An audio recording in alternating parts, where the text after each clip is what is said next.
இருக்கிறது, அந்த ஆயுதம் தான் உனக்கு. ஏனெனில் அது ஞானம் இல்லாதவர்களுக்குத்தான் வேல். உனக்கு ஞானம் உண்டு, ஆனால் அது இப்போது மறைந்திருக்கிறது.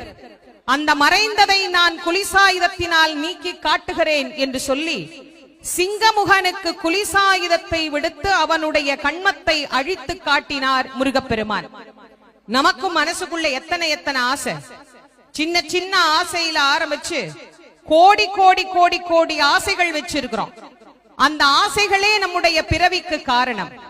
பிறவி நீங்க வேண்டும் என்று சொன்னால் இந்த செந்திலம்பதிக்குத்தான் வர வேண்டும். இதோ கண்மத்தை அழிக்க முருகப்பெருமான் தனது ஆயுதத்தோடு புறப்பட்டு விட்டார்.